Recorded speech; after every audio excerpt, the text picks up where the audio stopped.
One of the easiest things you can do to differentiate yourself as a great candidate is have great questions to ask at the end of your interview. And with McDonald's, it's no different. In today's video, I'm going to give you 5 different questions you can ask in your interview with McDonald's that'll help get you great information and elevate you as a candidate. Now, this is video 5 of a 5-part series. So if this is the first video you're seeing, make sure you go back to the playlist and you watch the first 4 videos because they are all designed to prime you for interview success with McDonald's. And at the very end of this video, I'm actually going to tee up another video here that is unrelated to McDonald's, but is good for interviewing in general. So make sure you stick around to the very end. All right, let's get started. The first question is like my favorite question, and I would never leave an interview without asking this question to the person who was interviewing me. And that's, what does this person need to accomplish in the first 90 days in order for you to consider this hire to be a success? This is really important because you always want to know a few things. What are their expectations? And how do you feel about their expectations? Are they also able to clearly articulate what success looks like?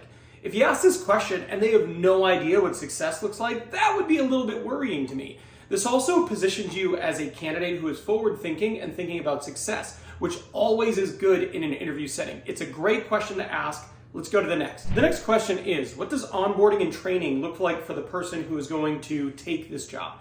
Now, this is a good question because generally speaking, there's a saying in the industry, retention starts at onboarding.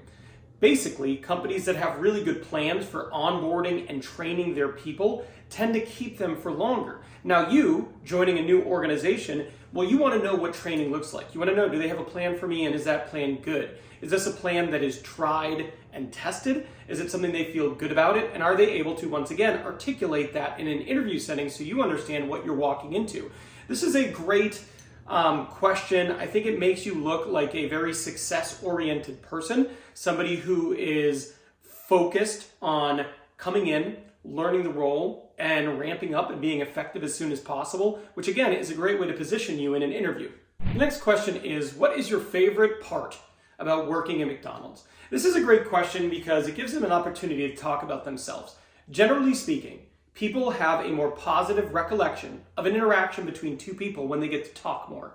And the interviewer doesn't get to talk as much as the person being interviewed because they're answering questions. When you ask a person like this, it gives them the opportunity to talk and about things that, in all likelihood, they're passionate about. Another thing here that I like asking this question is, I want to hear the enthusiasm in their voice. Do they truly actually like working here? Or is that just something they have said? Asking this really props it up for them. Hey, do you like working here? Here's your chance to tell me why. It's also really good if you want to write a thank you email after the interview. I'm a big fan of thank you emails. They hardly ever hurt someone's chances, but they always are a positive thing you can do, right? I've never heard someone not get a job because they wrote a thank you email, but many times in my 15 years in recruitment, I've heard hiring managers say, you know what, in this candidate, they're really conscientious. They sent me a thank you email and it was really good. And that was a positive thing for them. Now, just a copy paste or a ChatGPT thank you email doesn't do a lot for people. But if you write a thank you email and you include information from the conversation, specifically why they like working at McDonald's, into your thank you email, it gives it a bit more meaning. It could say something along the lines of, hey, thank you so much. I appreciate you taking the time to meet with me and answering my question today. I'm really motivated to join McDonald's and become a member of the team, but I was even more so motivated when I heard your answer about why you're interested in working at McDonald's. Specifically, thank you so much. If you have any questions, feel free to reach out to me at any time. Something like that. It's a simple thank you email, but what it does is it draws upon what they said in the interview, showing that you were listening and it was meaningful to you. The next question is a closing question, and it's a question I like to ask at the very end of the interview. And that question is as follows. Do you have any questions or concerns about my ability to do the job? When you ask this, one of 2 things will happen. One, they'll say, no, I don't have any concerns, actually. I think you'd be a good fit. To which point you respond, thank you. I also think this is a great fit for me, and I'm really excited about moving forward, right? You're just letting them know that you're interested, which is a good thing. Everybody wants to hire someone and extend an offer to someone who is interested in their role.